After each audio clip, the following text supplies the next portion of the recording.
मी गणेश कमल जगन्नाथ पवार कोयना वसाहत पंचायत समिती गणातून मी उमेदवारी अर्ज अपक्ष म्हणून दाखल केलेला आहे।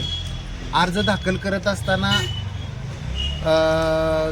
ज्या काही विकासाचे मुद्दे होते, विकासाची जी काही कामं रखडलेली आहेत, ह्या विकासाच्या मुद्द्याचे कामं मार्गी लावण्यासाठी, तसेच ज्या काही शासकीय योजना आहेत ज्या लोकांपर्यंत आजपर्यंत पोचलेल्या नाहीत, त्या लोकांपर्यंत ज्या योजना शासकीय योजना आहेत त्या लोकांपर्यंत व घरोघरी पोचवण्यासाठी हा उमेदवारी अर्ज दाखल केला असून मी हा उमेदवारी अर्ज दाखल करत असताना मतदारसंघातील लोकांच्यावर चर्चा करूनच मी हा निर्णय घेतलेला आहे। आजपर्यंत अखिल भारतीय मराठा महासंघाच्या माध्यमातून असेल, जे काही मी सामाजिक काम केलं आहे, जे काही सामाजिक उपक्रम राबवले असेल, मग ते रक्तदान शिबिर असेल, आरोग्य शिबिर असतील, असे अनेक सामाजिक उपक्रम मी या विभागामध्ये राबवलेले आहेत। या जोरावरती, या विचारावरती मी ही निवडणूक लढवत आहे।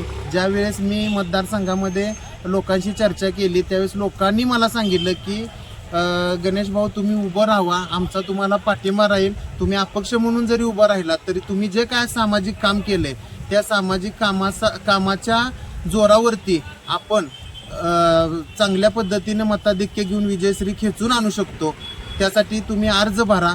अर्ज भरल्याशिवाय आपल्याला विकासाचं काम करता येणार नाही। ज्या काही शासकीय योजना आहेत त्या आपल्याला घरोघरी पोहोचवता येणार नाहीत आणि प्रवाहात असल्याशिवाय आपल्याला कोणत्याही प्रकारचं विकासाचं काम करता येणार नाही। अशी चर्चा झाल्यानंतरच मी कोयना वसाहत पंचायत समिती गणातून अपक्ष उमेदवारी अर्ज दाखल केलेला आहे।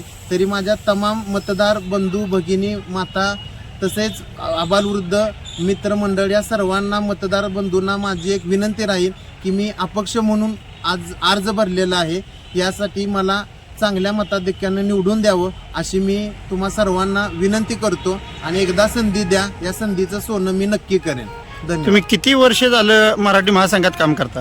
मी गेली 14 वर्ष झालं मराठा महासंघाच्या माध्यमातून काम करतोय।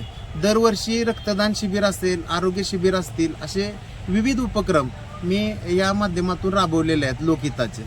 मग तुम्हाला कोणत्या पक्षाकडं अर्ज का भरू वाटला नाही? पक्षाकडून अर्ज भरू वाटला नाही म्हणजे काय झालं की लोकांशी चर्चा केली। पक्षात प्रत्येक पक्षामध्ये एवढी गर्दी आहे इच्छुकांची की ज्यावेळेस आम्ही तो विचार केला तर ती गर्दी बघूनच आम्हाला असं वाटलं की आपण अपक्ष भरून लोकांचं जर समजा आपण अर्ज भरला तर आपण लोकांच्यापर्यंत पोहोचू शकतो, म्हणून मी अपक्ष भरलेला आहे।